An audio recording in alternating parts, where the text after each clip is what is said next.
Guys, welcome to the final video for this semester. So, hope you guys are feeling proud of yourself, feeling geared up, feeling ready to crush this final exam and move on to your holiday break. So, this video is going to be short and sweet, just like the last one. Just a quick overview of what is on the exam.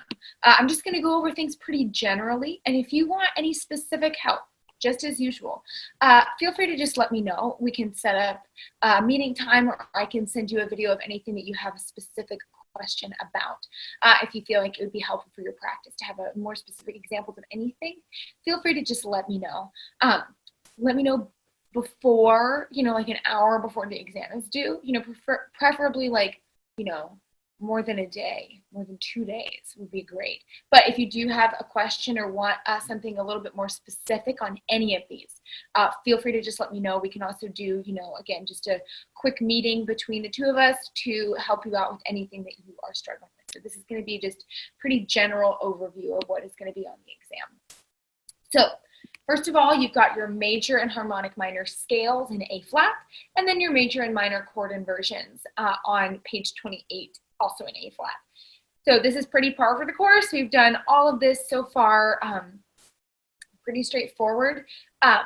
But if you want a little bit more help with this, feel free to just let me know. This is where, again, we've been doing this for several weeks now, these same exact exercises. And if you've been paying attention to the finger patterns and being really conscientious about that, this should not be a huge problem. And that's really the key to being successful, is just being very conscientious about the notes and fingerings that you have for these. So we'll go ahead and I'll just go over the solo rep options that you have for this exam. So the first one is the minuet in G on page 121.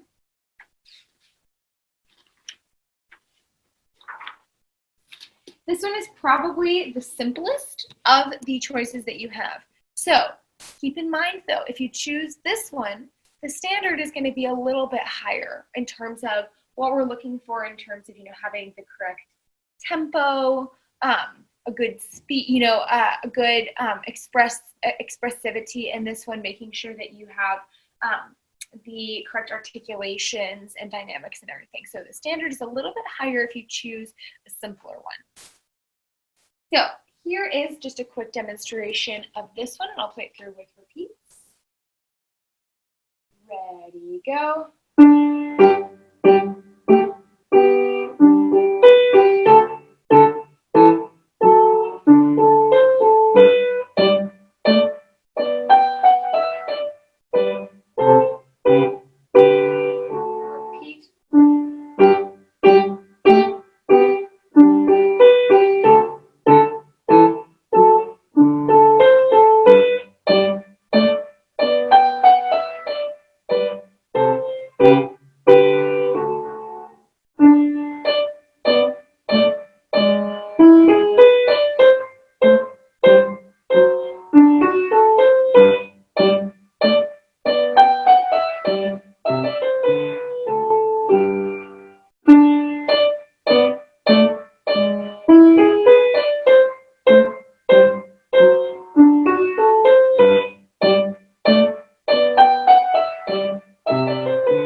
So there's that option.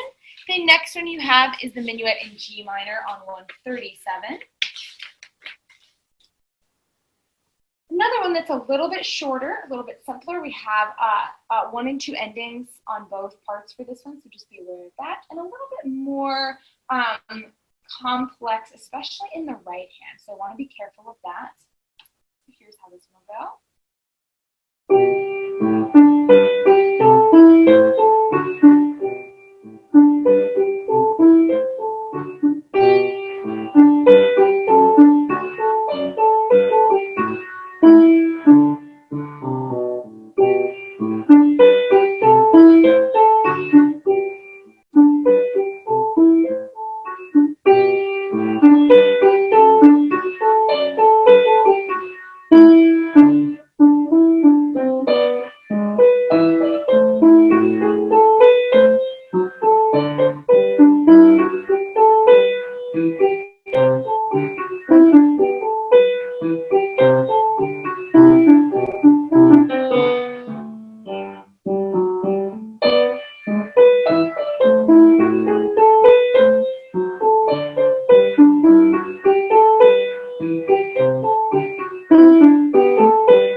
Over the Rainbow on 152 to 153.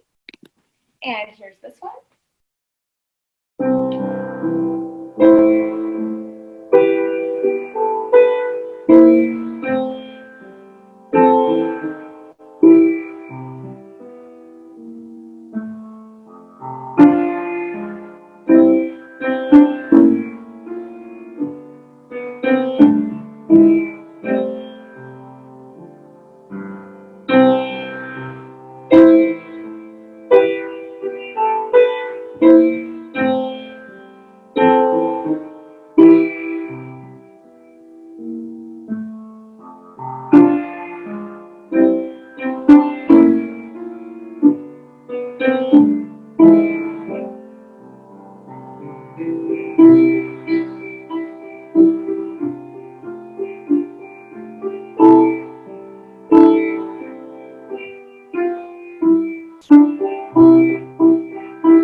There you go. There's that one. And next we have the theme and variations on 162 to 163.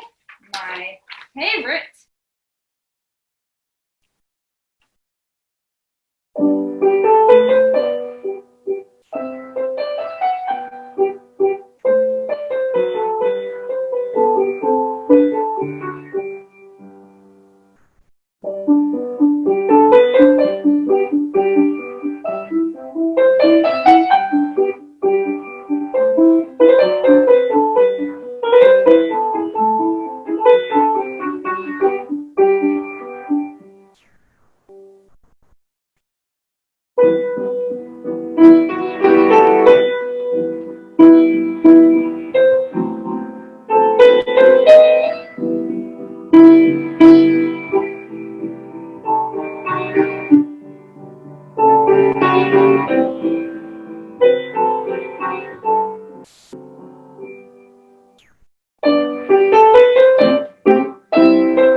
There we go. And then lastly, Giga on 174 to 175.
There we go. So those are your solo rep options. If you want to dive a little bit more deeply into any of those, the previous week's video should have each of these demonstrated like hands separately, a few comments. But again, if you need a little bit more guidance on any of those, feel free to just let me know, and you'll just choose one to do for the exam. So then the next thing that you will have is a choral score and an instrumental score. And these are actually ahead of the unit that we just did. So we're kind of borrowing from next semester a little bit here. So the first one that we have is the Glory to God on page 191. So this is an SAT soprano, alto, tenor. So the tenor part transposes down one octave. This one is very, it's just very chord based. And so if you really just think about the harmonies, it makes a lot more sense. And so what we do is you will play the soprano alone, the alto alone, then the soprano and alto together, then play the tenor. And then if you need to, try pairing just the soprano and tenor, just the alto and the tenor. But the tenor will be played with the left hand, and the soprano and alto will be played with the right hand. And this is another one you might want to kind of go through and just tap through the rhythm a couple times just to kind of get that really clear for yourself. Also mark any, unisons or, changes in direction between the two hands can also be pretty helpful. So here we go. This is what this will sound like from the very beginning. Ready, go.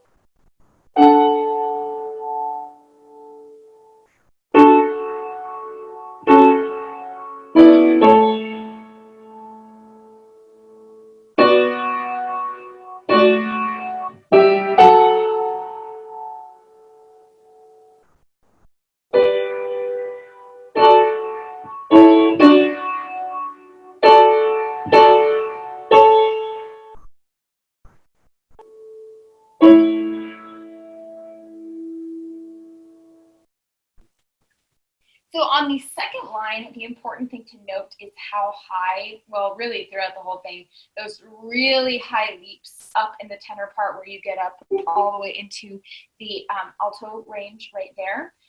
And then on the last measure, the alto and tenor are actually in a unison there on that first note of the last measure. So just something to be aware of. Not all of these parts are realistic for what the actual voice part would feel comfortable doing in this particular setting.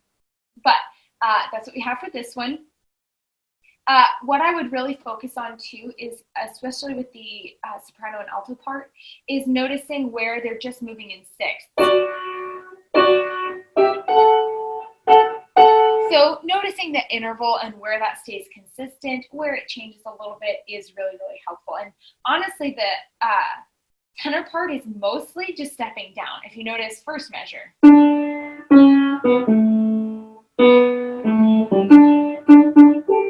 a little bit of a change there, but then in the second line.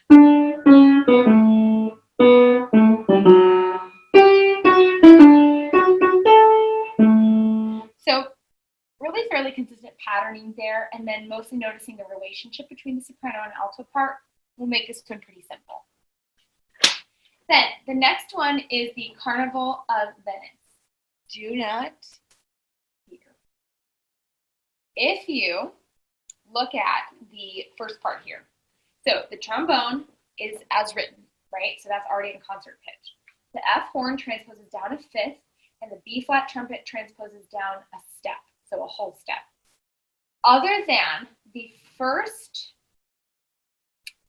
the pickup into the first measure, and the pickup into the ninth measure. Other than that, the B flat trumpet and the F horn are just playing in parallel thirds the entire time. So they start out on an E flat and an F. So in that case, the horn is lower than the B flat trumpet part. It looks like it's higher the whole time, but it's actually lower. And then it steps out from that second to a fourth, And then in the second note of the first measure, the first full measure, it goes into thirds, and then for the rest of it, it's thirds the entire time.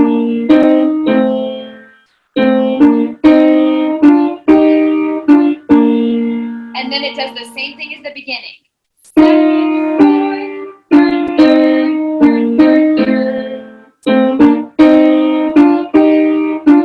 And then this ends on a unison B flat.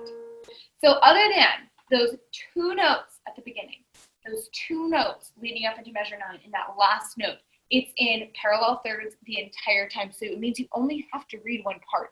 You only have to read the B flat part, for example, and just play it down a step, you know.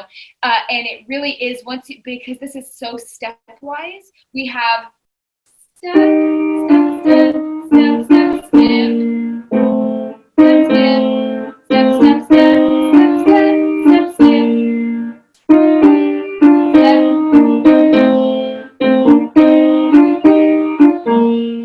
So it's almost all stepwise motion. You're not dealing with really huge leaps or anything. And then in the trombone part, we only have 3 notes, A, B flat, and F. So this one looks complicated. It's actually really not. Like, I would say this is actually pretty easy. So I'll go ahead and just demonstrate this from the beginning for you.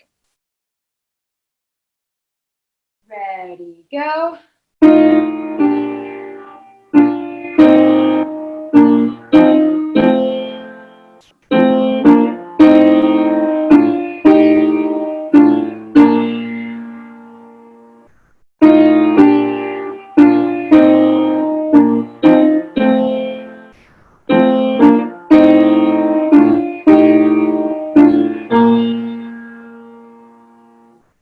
Pretty straightforward. I don't think that you'll have too much of a problem with that at all. So you will do both of those. You'll do the choral score and this instrumental score. And again, you know, you don't have to feel the need to do it fast at all. Really, if you've got the notes correct, it's going to be pretty stoked about that. So then the last thing that you'll have is one of the 2 harmonizations with the transposition on page 180.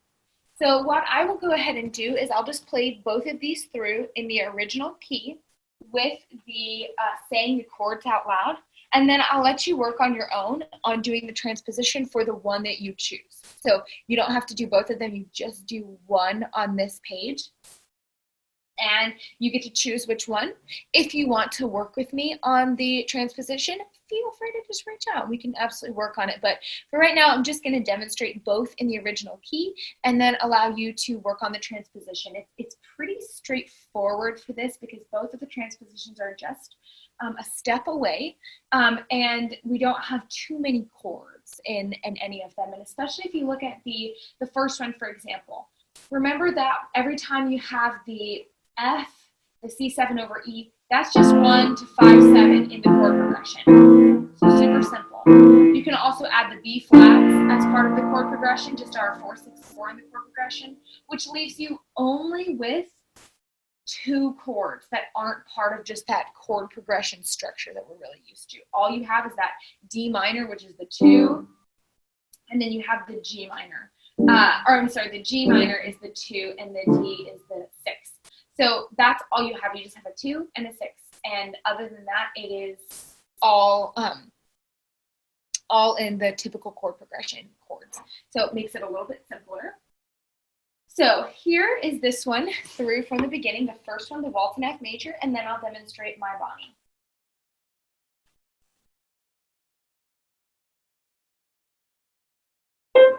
F, C7 over E, G minor, D minor, B flat, F, C7 over E, F, F, C7 over E, F, D minor, F,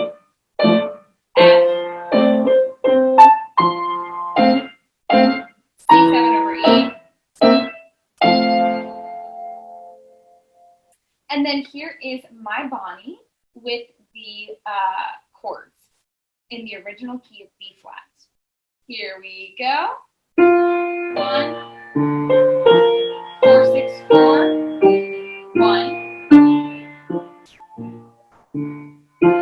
1, 5, 7, 5, 5, 7, 1, 4, 1, 2, 5, 7, 1.